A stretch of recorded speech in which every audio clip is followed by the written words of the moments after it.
pretty close. This was just, I drew this in Google Earth, okay? I called it Troy's Polygon. Save.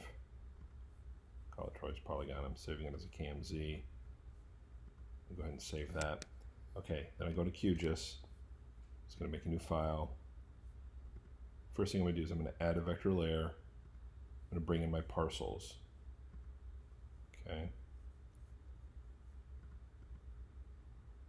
Actually, let me bring in your KMZ. Bam. So that's there, right? So I'm going to bring in that parcel data.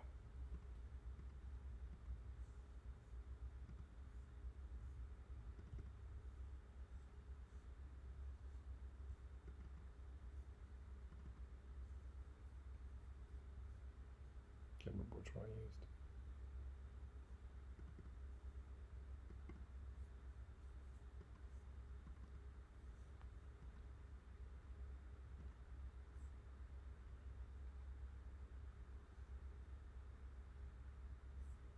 Wrong one.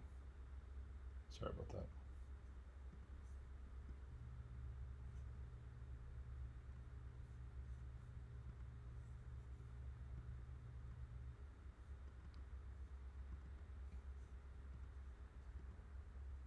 Okay, so now I'm displaying two layers here. I'm going to put Troy's polygon on. Just going to drag the order so that way you can see. This is the polygon I drew in Google Earth. This is the parcel. Now the first thing you can do before you can do anything on GIS is we have to convert that KML or KMZ into a shapefile. So I'm just going to take that, export it, save feature as. We're going to save it as an Esri file. That's important. I'm just going to save it on my desktop. Call it Troy's poly area, whatever you want. Go ahead and save it. Now you'll see that that automatically loaded it. It's a new color. I'm going to remove the old KML because we can't really work with that. So now I've got two shapefiles open. Okay, so the easiest thing to do if I want to get all parcels from within that yellow polygon, I go into data management tools under vector, and join attribute by location. And then it's going to ask for both of the layers. The first thing I'm going to do is pick the parcels. I'm going to join it to Troy's poly area. That's the second shapefile. I'm going to say anything within. So and what this is saying is any parcels within that poly area make a new shapefile. And then I'm going to discard anything where it's not joined. So that way it's only going to leave me with a shapefile with the parcels that are in that area only. I'll show you how that works. Okay, so let's go ahead and just shut those other two off. There we go. Now we've got that. You can see if I just add a Bing map as a background, you can see where that's at. Kind of just double check and zoom in. Did I get them all right? Yep, looks like I got it pretty clean. I don't think I missed any. Okay, well, as long as that layer is selected, I can just select features, right? I could select all if I wanted to, just Apple A or Command A or Control A, depending on what computer you're on, and then just copy and paste it. Copy features. Of course, it tells me right here I got 5,982 parcels.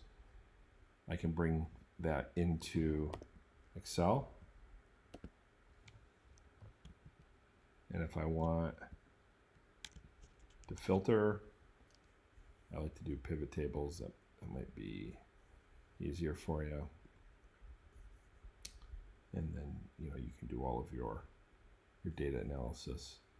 The field that I'm using to filter the type is this NGH code. If I go in here, go down to NGH code, easiest thing is just make that a filter and only do the 4s.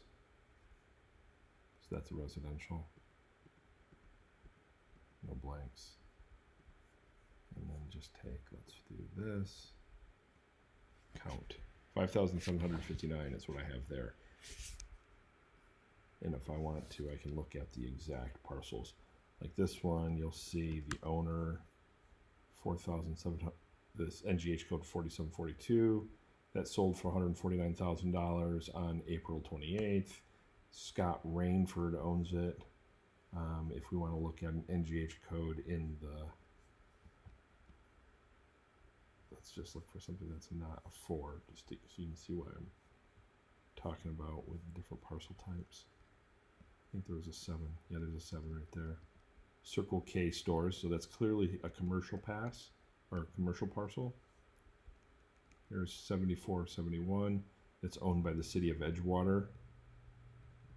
And kind of a clue is the price is blank. That's another way I can filter is if it's never been sold, likely it's not a residential parcel.